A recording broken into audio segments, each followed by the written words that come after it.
We welcome you to hour number 2, live right here on this second Saturday in December. It is college football today. He is the mastermind of the college football pigskin. That is Joe Lisi. He is old K-Dubs. That is Kevin Walsh. I am Ben Stevens. Normally, to start our second hours on an edition of CFT, you get my top 10 with the wait list featured. But now that the field of 12 in the college football playoff has already been determined, we know the bracket. We await those first-round CFP games in less than a week. What's really the point? My vision versus the committee. But today does begin not just the Army-Navy game or a great matchup in the Celebration Bowl between the champions of the SWAC and the MEAC, but bowl season. If you have people in your lives that tell you there's too many bowl games or they are insignificant, kick them out. Don't give them a holiday gift, and find that positivity once again. So instead of Ben's top 10 in terms of my rankings, it's my 10 favorite bowl games to discuss here with two of my best buds on the SportsGrid network. We will work in reverse order as we do. 10 up to 6, next segment, 5 up to 1. And here they are only on this side. All right, as we look at where these things stand right now, we're going to start at 10. A lot of this is storyline. Perhaps it's the X's and O's matchup. Lisi guy, we start with the Gasparilla Bowl. It is on Friday, this upcoming Friday, 6 days from now. 3:30 p.m. Eastern time kick, leading us directly in to Indiana and Notre Dame in the college football playoff. And it's a game that I am fascinated by. John Sumrall back at Tulane, but his quarterback, Darian Mensah, is now at Duke. Can Billy Napier and the Gators continue the momentum of a 7-5 season with DJ Lagway to build upon? I think they can. And again, you saw the Florida defense come on throughout the regular season. They were very physical in terms of back-to-back wins over Ole Miss and LSU at the end of the regular season. Lagway's come on. Now, we know that Tulane has a very physical defense and wants to run the football, but without Mensah in that lineup, it's going to put a lot of pressure on them. And Summerall was thought about to be potentially in the running before Bill Belichick took the job at North Carolina. So does he have one foot out the door? Early on, I give the inside edge, Kev, to Florida in this matchup. Look, I think the big thing is the fact that Lagway didn't hit the portal. And ultimately, one of the foregone conclusions was not just Billy Napier being fired for a lot of people.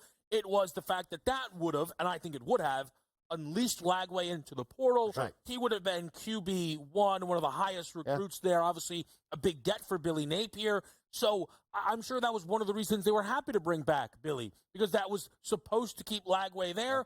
And it has. And I think that's the biggest thing for me in this game. We're excited to bet it is how Lagway looks. Is this somebody who deserves Heisman consideration when we talk next season? And we will certainly talk that early Heisman look. K-Dub's house, K-Dub's list. Who's getting past the velvet rope? That we shall determine. But a 13.5-point spread for this game, because it is difficult to handicap bowl season. We understand. But one of the biggest pieces that you can add to your algo, if you will, availability, and we expect DJ Lagway to play to ride the momentum for UF. Next up at number 9, a shout out to you. Joey Mack got the boys to yet another bowl game. Texas Tech and Arkansas in the Liberty Bowl in Memphis. It is always a fun game, Kev. The total is 57.5. I expect to see some points between those Red Raiders. Bing, bing, and the Hogs. I mean, Texas Tech playing Arkansas. I think. Is this the Joe Lisi? I mean, Texas Tech playing LSU. Are you the Grand Master? I should. I think if you, I can make a call. I think I don't know. I feel like maybe I just have to back you in this game. These are your teams. Well, 60.5, 61.5 is the total. Where it opened. It came down a little bit. I mean, this game oozes points. It does, really. In Memphis, I mean, it's going to be a fast track, and we know how bad the Texas Tech defense was in terms of pass coverage. 305 passing yards allowed per game. That was one of the worst in terms of college football, and we know that Arkansas likes to run it. Kalen Green is coming back. He is? Yes, I thought he was leaving. KJ Jefferson coming back to Fayetteville all of a sudden after that one stint with UCF. I don't even know now. I have no. Be careful! It's portal season, it's folks. Portal season. Read Who's the coming entirety or of your graphic? Well, I'll tell you any what. of it. It doesn't matter. Jaquindon Jackson should play in this game. It's going to be a dynamic game. I will say this early on. I give the inside track to Texas Tech. They've won the last 2 bowl games, but points are plenty in this match. I'm glad you brought up Taylor Green, because if you didn't, I was going to ask, hey, do you know who the Razorbacks starting quarterback is for this game and next year? I do. Now, yes, it is Taylor Green. Again, those graphics, read the entire thing or at least a couple of words. Next up at number 8, the Gator Bowl. 2 9-win teams between Duke and Ole Miss. But the Running Rebs were not expecting to be in this spot. Lane Kiffin went on a campaign to try to get Mississippi into the college football playoff. Duke's feeling good. 9 wins in Manny Diaz's first year. They get Darian Mensah in the transfer portal this past week. Kev, an interesting matchup here in the Gator Bowl. You're devious, my friend, and I love it from you. Here's the thing. There's no way you don't like Duke in this game. It's a principal play, and whoa. I don't. Malik Murphy's in the transfer portal. Who cares? Lane's all in. Yeah, but all the boys are playing. No, see, I need you. Look, it's bowl season. I need you to zag, because I imagine the dream scenario here. It's somewhere in the drafts. Is Lane loses this game to Duke? It's the SEC, ACC. That's to me why I have the big smile. Is because. Listen, I know yesterday some people were tweeting about how there were no SEC quarterbacks that got inside the top 10 of the high players at all. Or players as a whole. Which feels wrong, by the way, but we'll leave it at that. I just think that is one of those things where a lot of Ole Miss tickets will come in because Lane has to prove how much better he is than the ACC. Well, I'll say I think the game means more to Duke than it does Ole Miss, just because Ole Miss had their sights set potentially on a college football playoff. I saw Jackson Dart, and I saw Ole Miss in a rivalry game play down to Miss State, a sub-500 team that, from a defensive perspective, wasn't good, and they only put up basically 26 points. But it is an intriguing game. We'll see how it plays out. Listen, Lane was saying spot the ball. We don't care who we play when it is. We're ready to run through the porous ACC. Well, Lane in Jacksonville in just about 2 weeks. You get it. Duke Mayo's Bowl. What a game it will be in the new year in 2025. How great would it be to see a Mayo bath dumped onto the bald and shiny head of P.J. Fleck? It might happen. You know why? Gophers, 7.5-point favorite. The Gophers have won 7 consecutive bowl games. That is the longest active streak, Lisi guy, of bowl victories nationally. 7-5 overall. We saw them challenge Penn State, lost that ball game as an 11.5-point home dog by only 1 point. Brent Pry and that Virginia Tech team up and down all year, but Kyron Jones is coming back. A lot of drones this week in the greater area. I saw a drones video yesterday, which is an interesting one at you. Drones back, I think, is really interesting.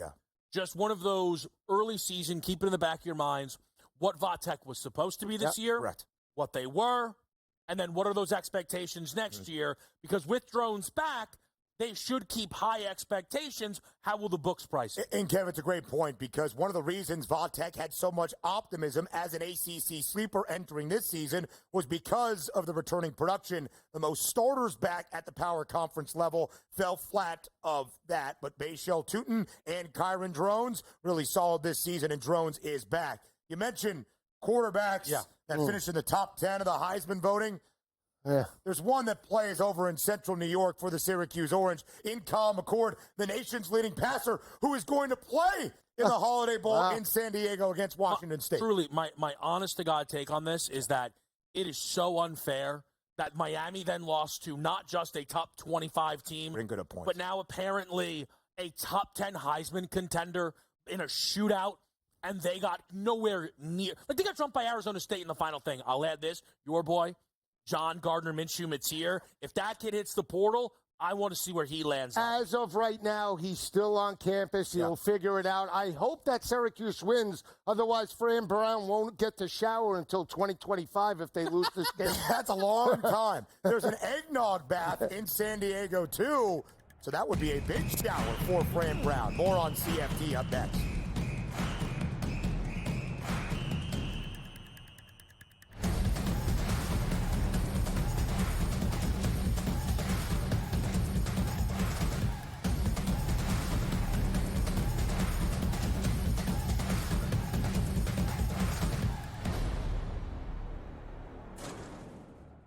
The sharpest football contest show in the land. The Las Vegas Football Contest Show focuses on Circus Sports Million, Circus Survivor, and the Westgate Super Contest, handicapping the games and releasing our contest picks every week of the season.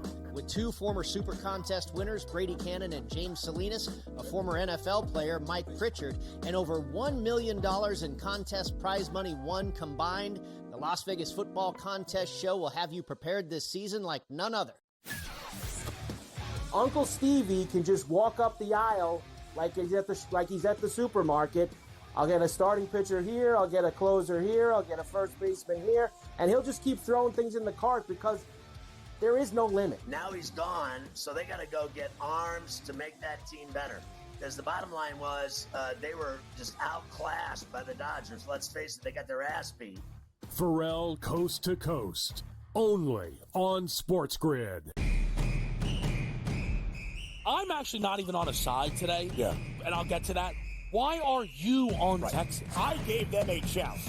Maybe not me as the overwhelming authority in college football, but entering that game on this set to you guys, I said there was one elite defense entering the matchup in Austin back to end out October. It's not the Bulldogs like it used to be. It is Texas. College football today, only on SportsGrid. The two guys that can do it all. Too much electricity this morning. This is a good time. We're having a lot of fun. I had to do a triple take. Ka-ching! Why? Because of parity. I didn't mean to offend. Yeah, it's not going to happen. Load management is a dirty word. Let him rip. You know what? Circumstances provide the results. What? How do you do this once? Oh, Donnie, you got such a good show there. A network that is booming. The early line, only on SportsGrid.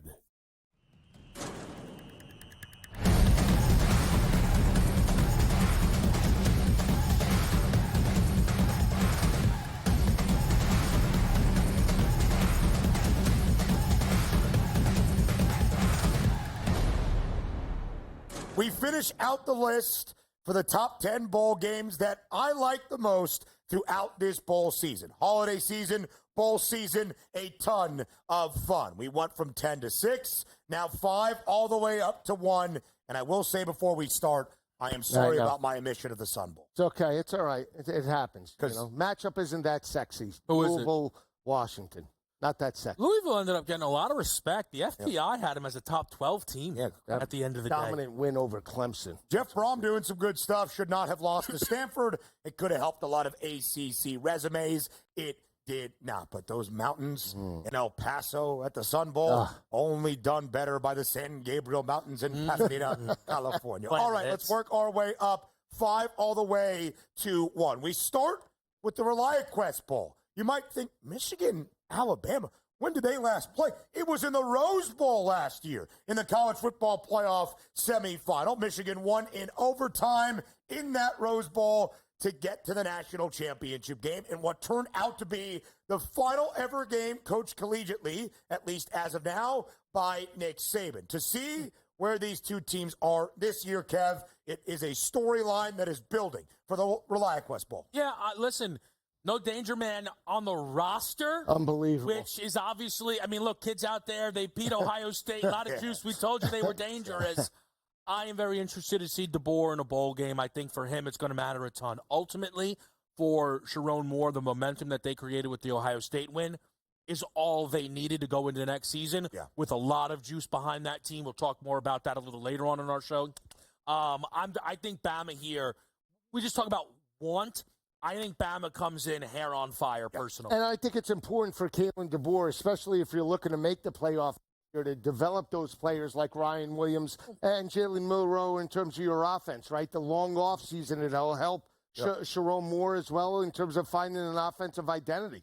Not to get lost on it or anything, but we talk about Bama fans and their expectations from DeBoer. You know, ultimately, he gets to say, I put out a top 12 product. Like the committee, I think, pretty intentionally almost tried to go, hey, Bama, we didn't keep you out. The format kept you out. We had you 11, in fact, not even 12. For DeBoer, ultimately 9-3 was not a failure. It failed due to the adjusted in-season expectations, but preseason, I think he had a heck of a year. Well, it was good. I would just say don't back it up like that in terms of 2025. Then he has a problem. Right, you're building on top of it as we knew. Stepping into the shoes of Nick Saban was going to be difficult. I think what will be the sour taste for the Crimson Tide is the games they lost in the spots that they shouldn't have, but still some marquee wins on the resume. Will Michigan ride the momentum of winning the game to try to beat Alabama in a bowl for the second consecutive year? They're good, man. They won a national championship. They sold their soul. They beat Ohio State for a fourth consecutive season, and they got Bryce Underwood coming. They're pretty happy with where things are. The Alamo Bowl is always a game to know throughout bowl season. There is a joke about the Alamo Bowl bump. The winner of this game in San Antonio can ride some momentum into the next season. And what a great matchup.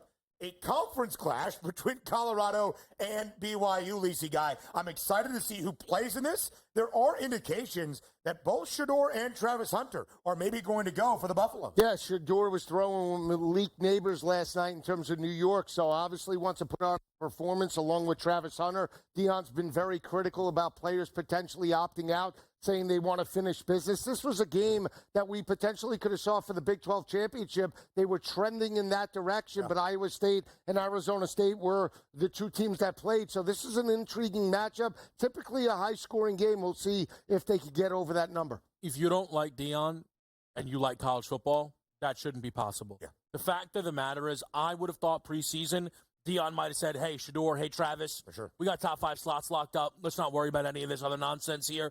And now he's like, no, we're going to play in a bowl game. Yeah. Our fans are going to travel. We want to put out our best product possible. To some degree, I actually don't love it because of what those kids' futures are. Yeah.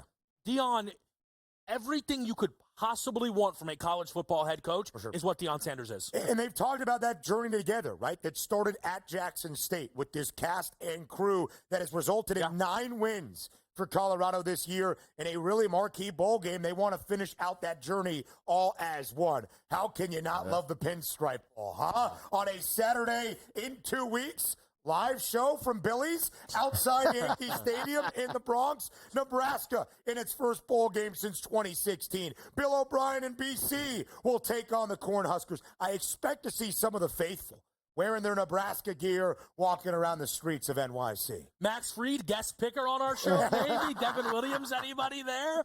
I will say, Bill O'Brien in the news, the Alabama transfer, forgive me on, I don't want to mess the name up. Lawton? Lonergan. There you go. You're like confidence. Dylan Lonergan is, Taylor Lautner. He's a number. In the mix for a potentially big swing there, knowing that Tommy Castellanos is going to go play at FSU. Yeah, and Grayson James has really come on in terms of the Boston College offense. This game is blue collar from Matt Rule and Bill O'Brien. It's intriguing, typically trends to the under in terms of the point perspective, but this is an intriguing matchup, ACC and Big Ten. Early on, I can't wait to watch that ball game. Already some moves in both of these point spreads. This opened as a moneyline pick. Now with Colorado's intentions, it is closer to a field goal. Nebraska, 4.5-point favorite at open, down to 2 and a hook. Let's get to the final two. The Citrus Bowl, I think, is a great matchup between two 9-3 teams trending in the right direction, South Carolina and Illinois. The Gamecocks, a 9.5-point favorite, but that opened in double digits in what has become the marquee matchup of bowl season. The Pop-Tarts Bowl in a great game between Miami and Iowa State. Yeah, I mean, Iowa State looking to get off the mat after they got blown out against Arizona State in the Big 12 championship. Citrus Bowl is very intriguing. I mean, Brett Bielema potentially saved his job with this 9-3 performance this year. I'll tell you, some guys that you talk about next year, quarterbacks returning, Lenore Sellers, Rocco Becht. Those are guys that are going to be looking to springboard off of. Ultimately, they had the chance for more this year. Playoffs are right around the corner. Right. But those are guys that are going to be looking for huge seasons next year. And we have no idea what exactly they are going to choose to eat. The winner of the Pop-Tarts Bowl and that live edible mascot. That is always thrilling theater in college football as well. But bowl season doesn't just start next week. These games into early January. Bowl season starts today. We've got a matchup between South Alabama and Western Michigan in the Celebration Bowl between Jackson State and South Carolina State to preview next.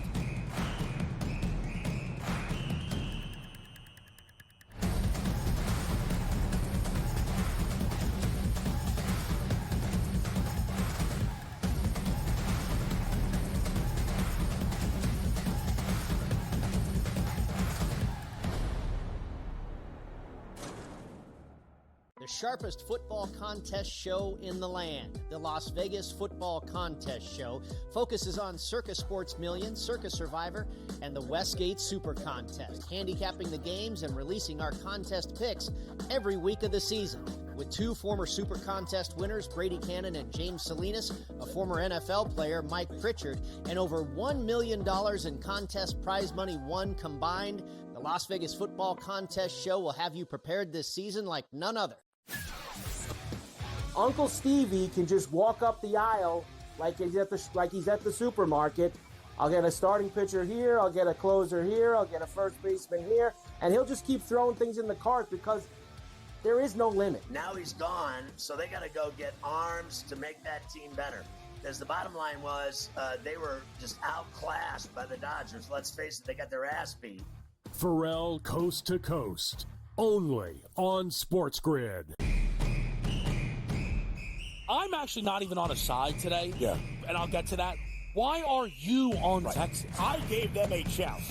Maybe not me as the overwhelming authority in college football, but entering that game on this set to you guys, I said there was one elite defense entering the matchup in Austin back to end out October. It's not the Bulldogs like it used to be. It is Texas. College football today, only on SportsGrid. The two guys that can do it all. Too much electricity this morning. This is a good time. We're having a lot of fun. I had to do a triple take. Ka-ching! Why? Because of parity. I didn't mean to offend. Yeah, it's not going to happen. Load management is a dirty word. Let him rip. You know what? Circumstances provide the results. What? How do you do this one? Oh, Donnie, you got such a good show there. A network that is booming. The Early Line, only on SportsGrid.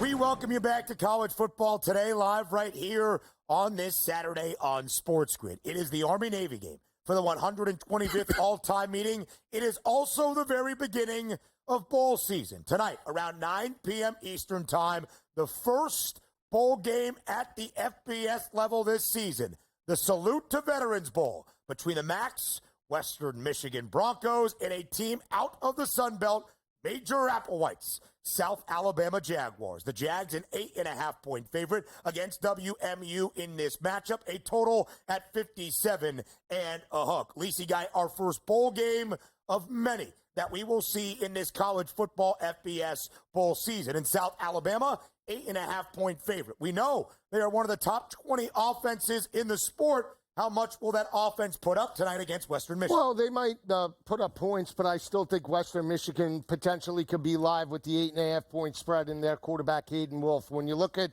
South Alabama, to your point, much more explosive, averaging 193 rushing yards per game, passing for well over 240 per game with their quarterback, Gio Lopez. For much of the regular season, completed 66% of his passes, well over 2,900 passing yards, and their defense is much better on paper. They're only giving up around 150 rushing yards per game compared to Western Michigan. Western Michigan's run support is absolutely atrocious. They're giving up $186 to opposing offenses, more balanced attack, rushing and throwing for right in the area of about 187 rushing and passing yards per game. But again, they're methodical. Hayden Wolf's number today is 188.5. Last 4 games of the regular season, they've been inefficient in terms of the passing attack. They've only averaged around 159 passing yards per game. I think it's a lower scoring game. I favor Western Michigan from the spread perspective, and I'll go over Hayden Wolf's passing. In order to pull this game out, he's going to need to be efficient, Kev. So this is a really interesting spot here for South Alabama. One of the big question marks and why we've seen a lot of line movement is we don't know if Gio Lopez is going to play. No number. Not due to the portal. Gio Lopez has actually said he's going to come back to South Alabama. He was injured in their final game. What's a little ironic is Bishon Davenport, the backup, has one full start this year. It came to the MAC champions of Ohio. Yeah. He was all right in that game. Not amazing, not bad, but ultimately threw one touchdown pass. Clean football, all in all. Could have been a little bit better on the ground, but he was not. It is what it is. Again, Ohio, though, is significantly better than that. of Western Michigan. I think for me, I struggled because, do we really want to get bowl season underway, laying a number here like this with QB uncertainty? But I have to trust my read. I think the Jaguars are much better than Western Michigan. I think the Broncos defense is abysmal. South Alabama, yards per play this season, Ben, a top 30 offense in college football, which is, again, I know people are going to mention that, both Wells hit in the portal, but they like Bullock plenty there, was the lead back in terms of carries. And I don't hate a little home cooking. This game not all too far, being played still in Montgomery for South Alabama. I'm laying 8.5. A lot of Jags fans, no doubt, in the stands tonight because this is not a far trip from Mobile to where this Salute to Veterans Bowl will be in Montgomery. Best news for Major Applewhite, even if he doesn't play in today's game, does have a touchdown prop listed. That would be the freshman from Alabama as well, Gio Lopez, making his intentions clear. He is returning after a sensational freshman season. Nearly 2,600 passing yards, 18 touchdowns to 5 interceptions, 465 on the ground as well for Gio Lopez. His top target, Jamal Pritchett, the 8th leading receiver in college football with more than 1,100 receiving yards this season. So that is our first FBS bowl game that you will see here between South Alabama and Western Michigan. We also have the Celebration Bowl early on this Saturday, noon Eastern kick, a great moment at the FCS level between the champions of the SWAC, that is Jackson State, and the champions of the MEAC, that is South Carolina State. Now, SC State is a favorite in this game, around a 2.5-point number, Kev. Total stands at 53.5. The MEAC has been dominant in the 8 ever meetings in a Celebration Bowl, winning 6 of those 8. Does that continue today? I don't think so. I took the points with Jackson State. Look, it's tricky to tell who's the better of the conferences. You mentioned the recent history, but when you compare where these teams sat relative to their conference, a bigger league is the SWAC. So Jackson State being the best rush offense, efficiency-wise, you could argue the best pass defense and pass offense as well. The head-to-head that these teams happen to share, Florida A&M, who did beat South Carolina State this year, Lisa. I like Jackson State as well. They have the better rushing attack, averaging 218 on the ground. That's the difference. Irv Mulligan, one of the leaders at the FCS level. We'll talk to college football rumor mill next.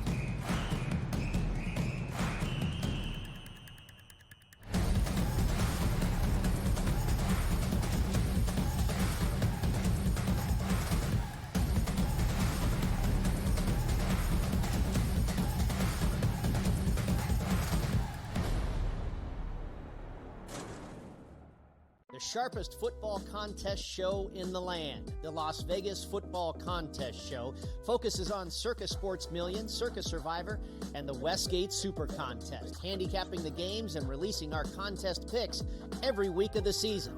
With 2 former Super Contest winners, Brady Cannon and James Salinas, a former NFL player, Mike Pritchard, and over $1 million in contest prize money won combined, the Las Vegas Football Contest Show will have you prepared this season like none other. Uncle Stevie can just walk up the aisle like he's at the supermarket. I'll get a starting pitcher here, I'll get a closer here, I'll get a first baseman here, and he'll just keep throwing things in the cart because there is no limit. Now he's gone, so they got to go get arms to make that team better. Because the bottom line was they were just outclassed by the Dodgers. Let's face it, they got their ass beat. Pharrell Coast to Coast, only on SportsGrid. I'm actually not even on a side today, and I'll get to that. Why are you on Texas? I gave them a challenge. Maybe not me as the overwhelming authority in college football, but entering that game on this set to you guys, I said there is one elite defense entering the matchup in Austin back to end out October. It's not the Bulldogs like it used to be. It is Texas. College football today, only on SportsGrid. The 2 guys that can do it all. Too much electricity this morning. This is a good time. We're having a lot of fun. I had to do a triple take. Ka-ching! Why? Because of parity. I didn't mean to offend. Yeah, it's not going to happen. Load management is a dirty word. Let him rip. You know what? Circumstances provide the results. What? How do you do this one? Oh, Donnie, you got such a good show there. A network that is booming. The Early Line, only on SportsGrid.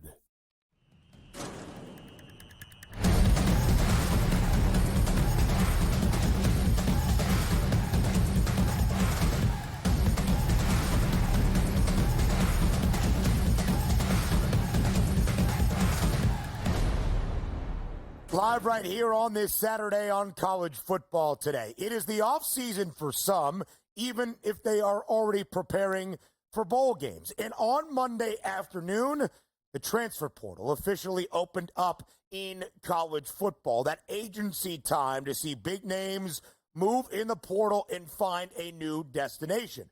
But sometimes it's the idea of a player potentially on the move, either to a new school or the next level that stays put, that could define an offseason. And Lisi guy, for the Bayou Bengals, that means Garrett Nussmeier coming back to Baton Rouge. It was a disappointing season for LSU when all was said and done. Just 8 wins this year for Brian Kelly and those Tigers in year number 3. However, where you look at things for Garrett Nussmeier to build on the production of this past season, moving forward to 2025, how optimistic should those Tigers fans be down in the Bayou? Well, I'm optimistic, and Tiger fans should be optimistic because they have a veteran quarterback coming back and understands the scheme. Now, in terms of the productivity last year in critical games, especially on the road in Texas A&M, Garrett Nussmeier imploded. He did as well against Alabama in another critical matchup, but earlier in the year, he was very effective. The fact that they have surrounded him with talent. Lacey, Aaron Anderson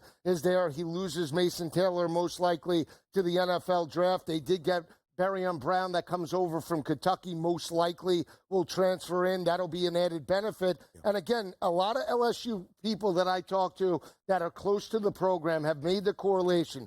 Jaden Daniels from year 1 in Baton Rouge to year 2 significantly improved. Joe Burrow, year 1 to year 2 significantly improved. So the sky's the limit. He has the intangibles. The one thing he has to cut down on, Kev, is throwing and forcing the balls into coverage, much like Brett Favre in the early part of his career at Southern Miss.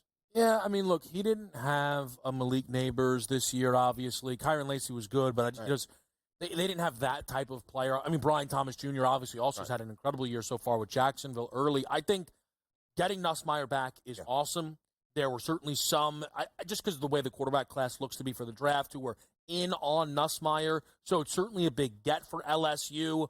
I think the worry is just if we're doing the kind of is this guy a Heisman contender? Yeah. I look at the early schedule outlook for LSU, and there are road trips to Ole Miss, Alabama, and Clemson on that schedule. That's a little bit concerning. I think a little bit there for them. No, and I'll just add, it's more concerning the defensive talent that has entered the portal for the LSU Tigers. They need to really reload and restart.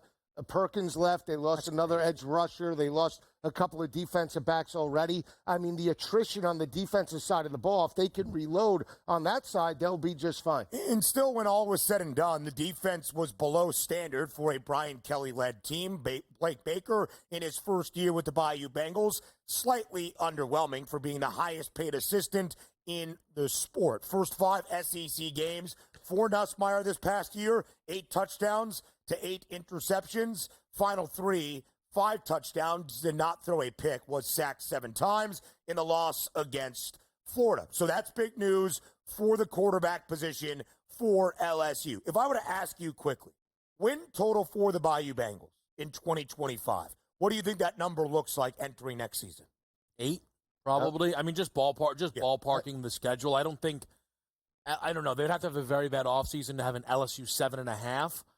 Some books don't like to hang flat numbers, though, so you may get 8.5, a lot of plus money to be over. I would say 8.5, 9.5 tops. Definitely not that. No shot's 9.5. No shot.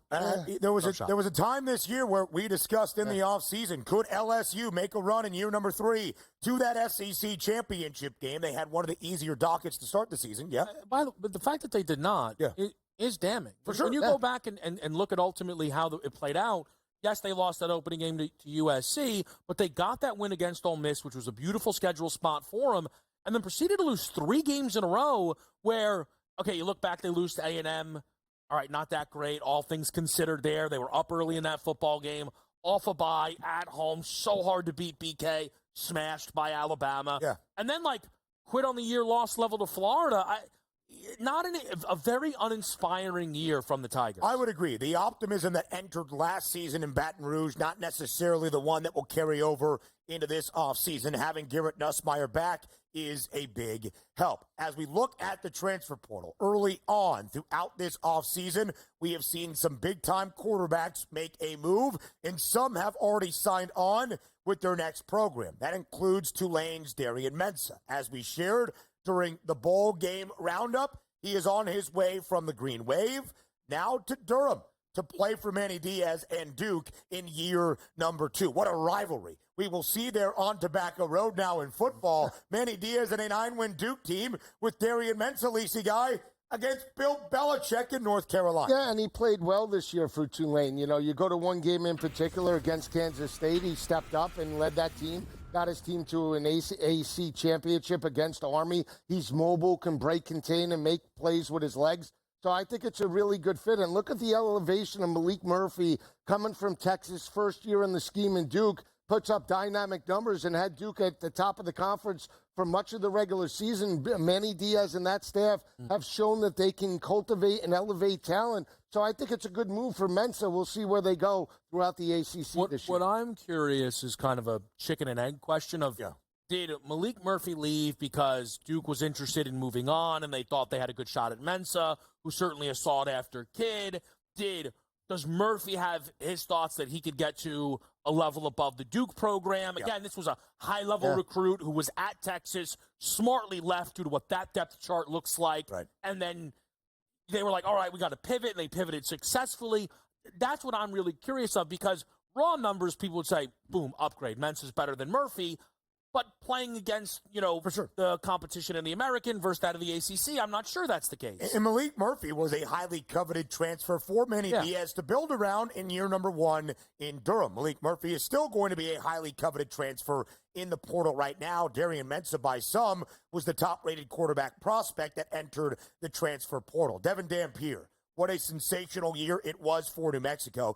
Threw for more than 2,700 yards. Was the only quarterback to throw for more than 2,500. It also rushed for 1,000 on the ground. He will try to provide a spark for Utah's offense, Lisi guy, that struggled through a good majority of this year. He now heads to Salt Lake. Kyle Whittingham back, by the way, for year number 21. That was confirmed this week. Yeah, I think it's good for Utah. I wonder if Dampier is making the right decision. The reason why I say that is, again, blue-collar type of offense. They have only thrown 20 touchdowns. That was with Isaac Wilson, Cam Rising in that lineup. It's almost like, a blue-collar Pittsburgh type of offense prior to Russell Wilson getting there. It is interesting, though. We'll never know truly what that Utah offense could have been, because in that 2022 season, when they won the Pac-12 and pulled the upset over USC, it was rather high-flying. Cam Rising was sensational. Mekhi Bernard, who took over the reins on the ground, was great at times this year. Devin Dampier will look to electrify that. Two big names that we know, Thomas Castellanos, on his way from BC, will now be the quarterback more than likely in Tallahassee for Mike Norvell. Part of the reason that the season went terribly from the very start was a BC upset over FSU in week number 1. And Connor Wigman, Kev, stays in the state of Texas, leaves College Station, will now be with Willie Fritz in H-Town. Yeah, so if I hear that Thomas Castellanos is the best mobile quarterback since Cam Newton, because Gus Malzahn's the offensive coordinator, I'm going to lose my mind. People have been saying that? No, remember we did that nonsense with KJ Jefferson, which was obviously ridiculous and so disrespectful to one of the all-time great college football quarterbacks. Remember that nonsense with KJ? Well, KJ was one of the most productive SEC quarterbacks in the land. Yeah, no, again, that was always putting KJ's name next to Cam Newton's. Who said he was Cam Newton? Again, we'll leave it. Gus even said it. Some people thought Joe Milton was Cam Newton. It was Milton had much better. Milton much better on an NFL roster. So I look forward to the annoying Castellanos comments there. For Houston, that is an awesome roll of the dice on Connor Wegman. Look, I know people feel like he was terrible for A&M. He was never healthy for Texas A&M. I love that roll of the dice. And Willie Fritz will build around him at the QB spot. A little bit more transfer portal, coaching carousel next.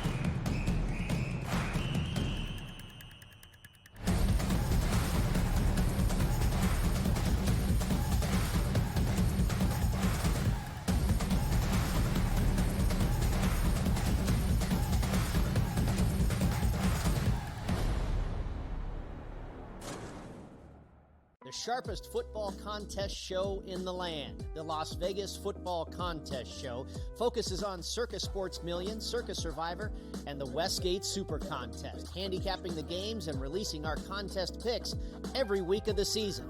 With two former Super Contest winners, Brady Cannon and James Salinas, a former NFL player, Mike Pritchard, and over $1 million in contest prize money won combined, the Las Vegas Football Contest Show will have you prepared this season like none other. Uncle Stevie can just walk up the aisle like he's at the supermarket. I'll get a starting pitcher here, I'll get a closer here, I'll get a first baseman here, and he'll just keep throwing things in the cart because there is no limit. Now he's gone, so they got to go get arms to make that team better. Because the bottom line was they were just outclassed by the Dodgers. Let's face it, they got their ass beat. Pharrell Coast to Coast, only on SportsGrid. I'm actually not even on a side today. Yeah. And I'll get to that. Why are you on Texas? I gave them a chance. Maybe not me as the overwhelming authority in college football, but entering that game on this set to you guys, I said there is one elite defense entering the matchup in Austin back to end out October. It's not the Bulldogs like it used to be. It is Texas. College football today, only on SportsGrid. The two guys that can do it all. Too much electricity this morning. This is a good time. We're having a lot of fun. I had to do a triple take. Ka-ching! Why? Because of parity. I didn't mean to offend. Yeah, it's not going to happen. Load management is a dirty word. Let him rip. You know what? Circumstances provide the results. What? How do you do this one? Oh, Donnie, you got such a good show there. A network that is booming. The early line, only on SportsGrid.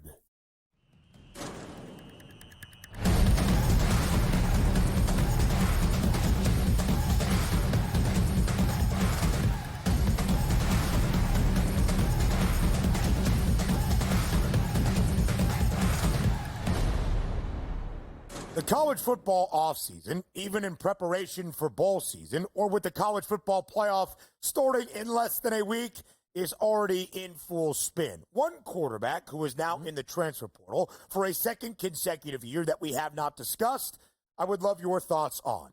The case of Malachi Nelson will be studied for years to come. He was the highest-rated quarterback prospect when he went to USC to be groomed by Lincoln Riley, the quarterback whisperer and elevator that he is. He leaves Southern Cal. He goes to Boise State. He does not win the job, despite me thinking optimistically he would to elevate this Broncos team to a Mountain West crown. And now Kev is back in the transfer portal. Is he a sought-after prospect? Will he go somewhere and make an immediate impact? K-Dub's house has 3 tiers. Yeah. Invites, wait list, not invited. Malachi Nelson is there. You could probably figure out where I will be putting Malachi Nelson. I will tell you this. I would be glad to make an amendment if he does what he should do, and that's go back to Lincoln. What a ridiculous decision he made. Some of the worst advice somebody has ever been given was Malachi Nelson being told to leave Lincoln Riley. And you might think, but USC was...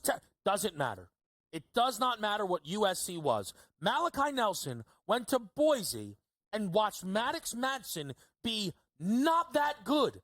Couldn't crack this team's starting lineup, and now doesn't even get to enjoy the spoils of Boise maybe competing for a national championship because he has to hit the portal to go find work. He should go back to Lincoln Riley because he's probably... Would Lincoln want him back, though? Yeah, well, I mean, 500. I'm just thinking of a 500, team overall. That's basically what they would be under Lincoln Riley. So he should move back to USC. He's deserving. I have to start. I do. Malachi, we have no idea whether Malachi Nelson is going to be a good quarterback or not. If he couldn't crack the lineup at Boise State, a group of 5 team, to Kevin's point with Maddox Madsen at the helm and Ashton Genty, who's to say he's going to go back to USC and light it up? What I would say in defense of Malachi Nelson is college coaches are nuts, because there's a college coach right now who might cost his team a national championship for some reason because he needs to defend the honor of Quinn Ewers. So, quite frankly, look, Malachi Nelson might be 10 times better than Maddox Madsen. Quite honestly. But then why did he go?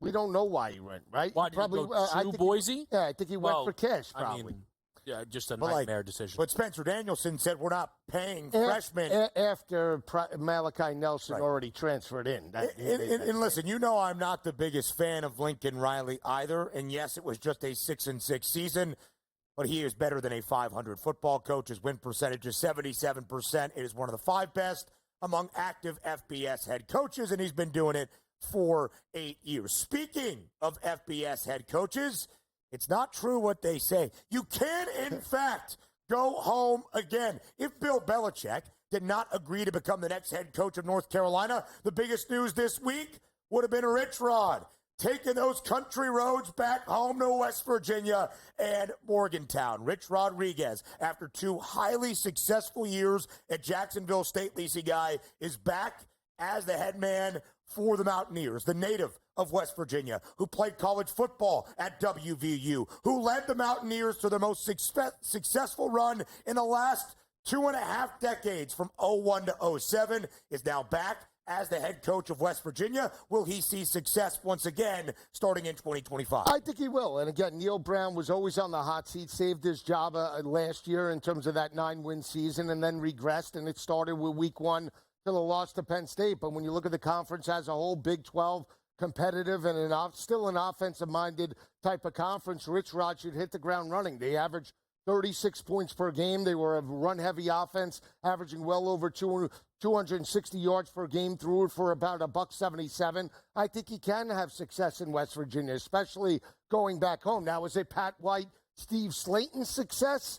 I don't know in year 1, but again, it's definitely a good fit, much better and an upgrade, Kev, from where Neil Brown had that program. I don't know, I find it odd. Like, he is well removed from this program. Sure. His time away was odd. Michigan, Arizona. I mean, he's coming from Jacksonville State. Is he the, like, how much of him getting this job is what he did at Jacksonville State and then being like, they'd probably be excited if we brought Rich Rod back. Like, you know what I mean? Like, it's like a Mac Brown type of situation, even though Mac won a national championship with Texas. A couple of things. When he leaves West Virginia in 2007, there was a legal battle about his buyout that kind of clouded the big stage of going to Michigan. Didn't really work there. Goes to Tucson. Had some success at Arizona. Ultimately flounders out. Takes a few years away from being a head coach. Goes to Jacksonville State.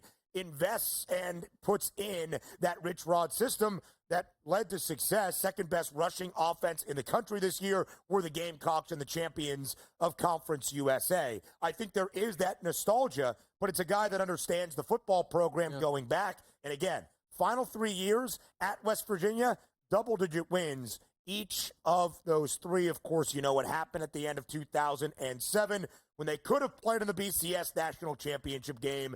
Enter the craziness of the backyard brawl. Another head coach going back to where he started, Scott Frost, not as the native of Wood River, Nebraska, but of course as a very successful head coach, 2 years in Orlando. He heads back to UCF. Barry Odom, after 2 successful seasons in Sin City, 2 consecutive Mountain West title game appearances. Now the next head coach in West Lafayette for Purdue. So taking over in Las Vegas, that's Dan Mullen, Lisi guy for UNLV. Yeah, I think when you look at Scott Frost and Dan Mullen, second time could be a charm. Obviously, Scott Frost built that program at UCF, got it to a pinnacle, and Gus Malzahn ran it, quite frankly, right into the ground. For Dan Mullen, a great offensive mind. Yeah. Not that good in terms of the defensive side of the ball during his tenure with Miss State and his days with Florida. But again, Barry Odom had that offense humming, one of the best rush offenses in all of college football. I do believe Barry Odom does take and elevate at least Purdue to being more competitive within the Big Ten. Maybe not so much offensively. I think defensively is where he can make some headway. Did he how much do we think Dan Mullen's getting? Because I believe the reported numbers for Odom are 6 for 39. Yeah. You don't think UNLV came to that for Mullen? Because UNLV is much closer to making a playoff than Purdue is. Yeah, absolutely so. I don't think they can or did, and I think that is an incentive for Barry Odom as well. We'll give you some pay dirt picks and some big plus money up next.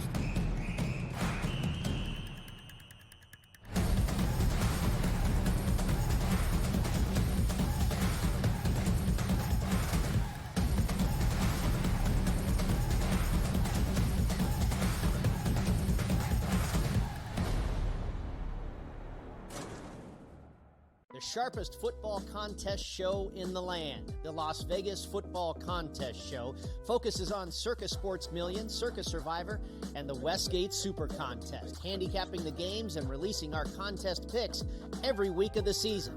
With two former Super Contest winners, Brady Cannon and James Salinas, a former NFL player, Mike Pritchard, and over $1 million in contest prize money won combined, the Las Vegas Football Contest Show will have you prepared this season like none other. Uncle Stevie can just walk up the aisle like he's at the supermarket.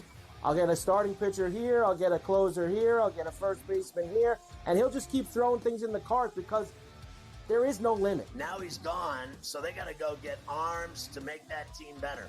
Because the bottom line was they were just outclassed by the Dodgers. Let's face it, they got their ass beat. Pharrell Coast to Coast, only on SportsGrid. I'm actually not even on a side today. Yeah. And I'll get to that. Why are you on Texas? I gave them a chance.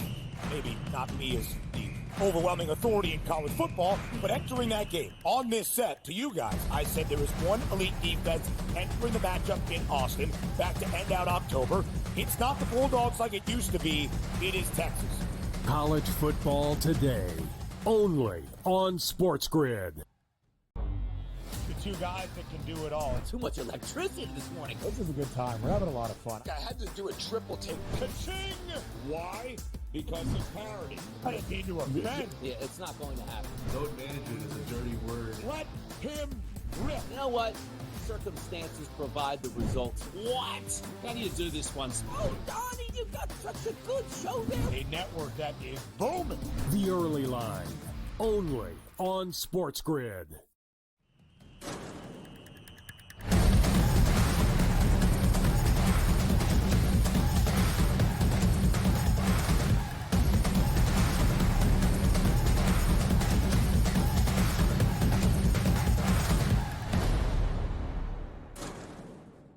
Sure, it's not a full college football Saturday, but there are games, which means we must give you some picks. First, we do that with some scoring options on this Saturday. Time to hit the end zone on a surprising 3-game slate. It's time for Pay Dirt Picks.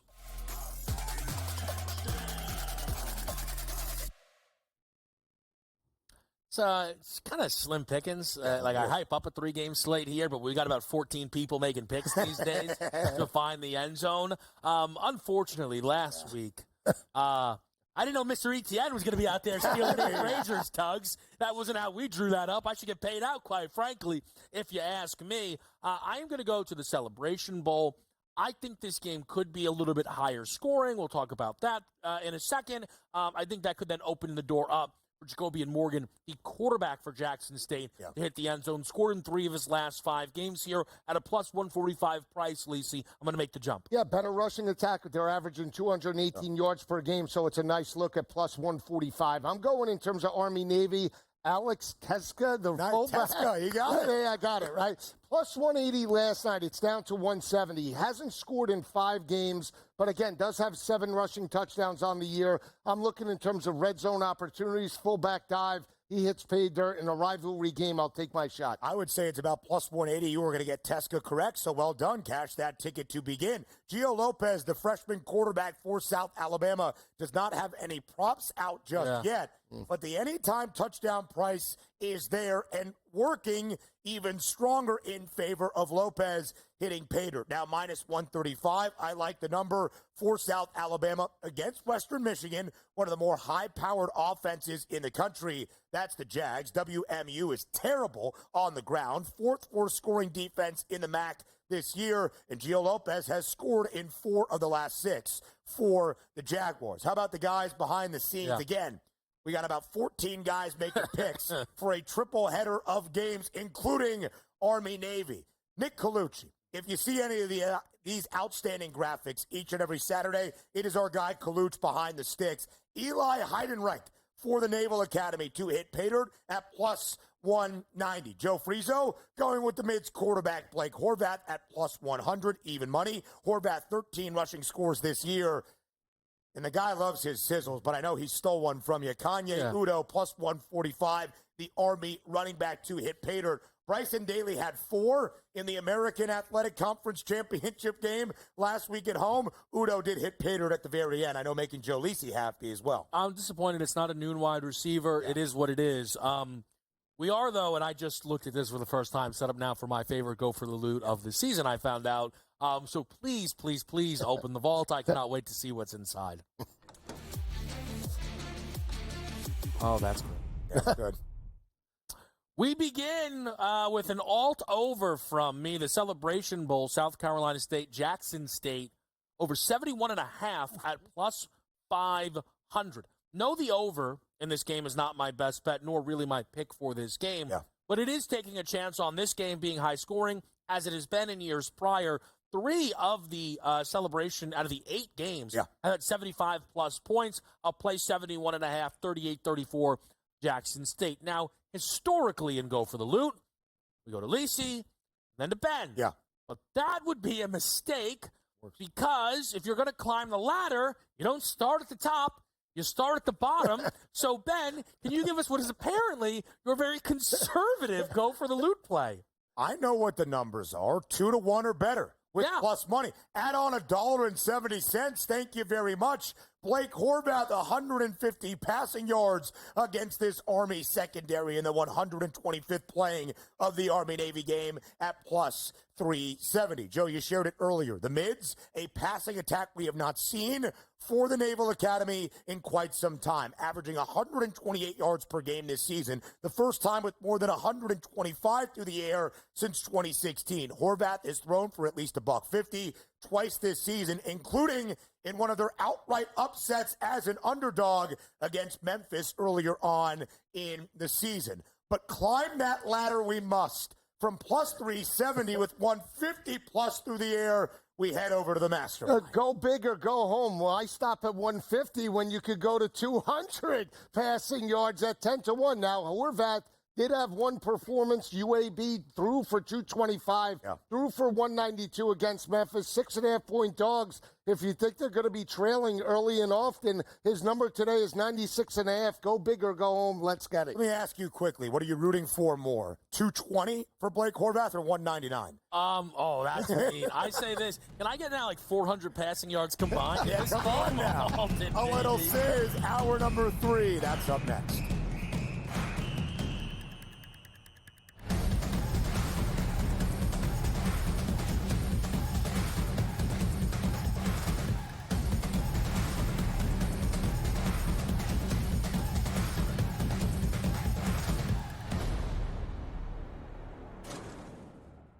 The sharpest football contest show in the land, the Las Vegas Football Contest Show, focuses on Circus Sports Million, Circus Survivor, and the Westgate Super Contest, handicapping the games and releasing our contest picks every week of the season.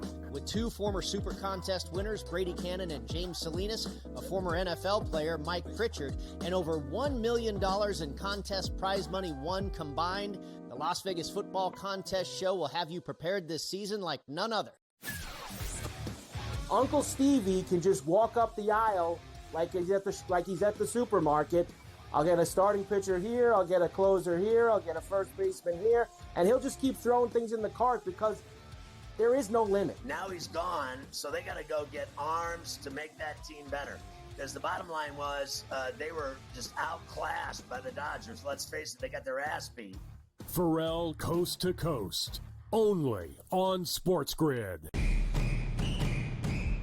I'm actually not even on a side today. Yeah. And I'll get to that.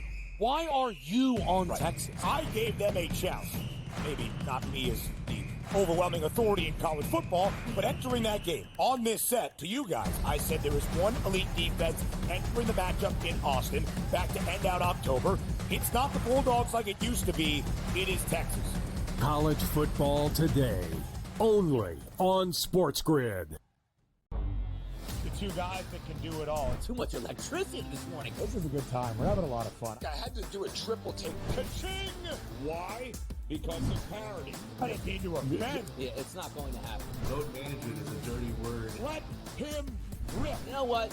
Circumstances provide the results. What? How do you do this one? Oh, Donnie, you've got such a good show there. A network that is booming. The Early Line, only on SportsGrid.